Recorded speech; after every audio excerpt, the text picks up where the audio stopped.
sampai nanti juga santri Darul Rahman itu tidak memiliki dalil yang kuat terhadap tradisi.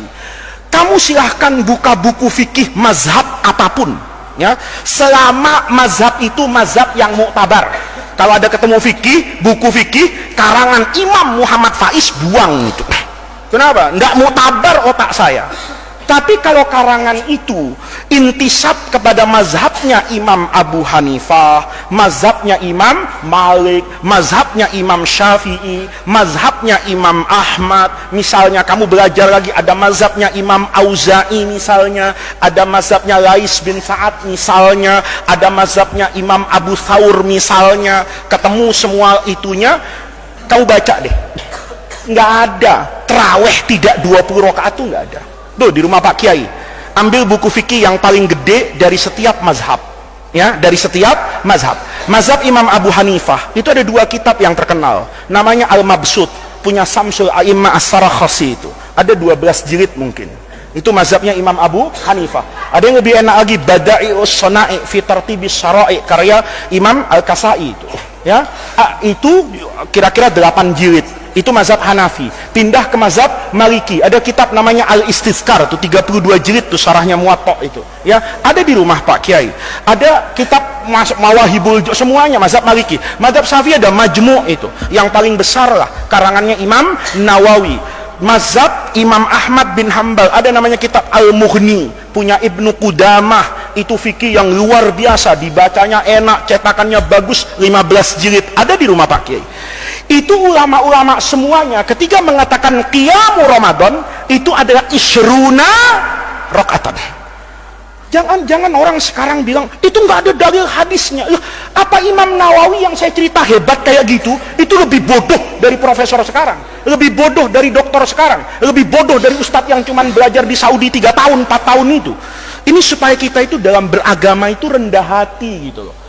Orang yang sedemikian alim itu mengatakan tarawih itu 20 rakaat. Sekarang banyak orang mengatakan tarawih 20 rakaat itu bid'ah. Karena dulu Nabi, ini kan nggak tahu dia, bilangan tarawih itu tidak pernah ditentukan oleh Rasulullah. Kalau bilangan tarawih itu ditentukan oleh Nabi, tarawih itu nggak boleh hanya pas bandrol segini. Umar nggak mungkin nambahin. Satu. Yang lebih hebat lagi, mazhabnya Imam Malik itu ngambil fikihnya khalifah yang terkenal Umar bin Abdul Aziz. Umar bin Abdul Aziz tarawihnya berapa rakaat? 36. Dipraktekkan di sini, imamnya keluar masjid dibunuh orang itu. Kenapa? Kenapa? Lama. Coba lihat. Kamu buka fikih itu, apa logikanya? Dulu semua itu sepakat tarawih itu 20 fikih itu.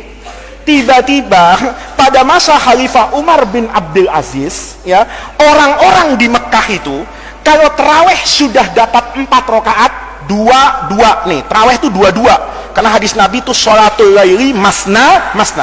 Di Mekah itu dulu, bukan sekarang, kalau sudah sholat 4 rakaat, 2 salam, tawaf dia 7 kali depan Ka'bah nih, tawaf. Nanti selesai 7 kali, sholat lagi nih, 2 habis itu tawaf lagi sampai 20 rakaat. Berarti ada berapa ini? Ada kira-kira 4 tawaf. Ada 4 tawaf. Kata mereka, yang di Madinah kita kalah pahala sama orang Mekah nih. Terawihnya sama-sama 20, tetapi mereka setiap 4 rakaat menambahkan 7 kali apa ini? Tawaf. Kata orang di Madinah, kalau gitu kita juga begitu, setiap 4 rakaat tambah 4 rakaat lagi. Kok kamu kan logikanya kepengennya diskon, ya kan? Atas nama corona, Ustadz, jangan lama-lama di masjid, ya kan? Kalau begitu kita tarawihnya balik berapa ini? 11 misalnya. Enggak. Karena dia setiap 4 itu 4 kali 4 16, 20 tambah 16 jadi 36 rakaat. Itu enggak ada satu pun di dunia ulama yang muktabar, kecuali setelah adanya pemerintah Saudi dengan Wahabinya itu, yang mengatakan bahwa ini pekerjaan adalah bid'ah. Nggak ada. Buka buku fikih. Pertanyaannya, apa buku fikih yang jutaan lembar itu kemudian tidak tahu hadis kullu bid'atin dolalah wa kullu dolalatin finnar?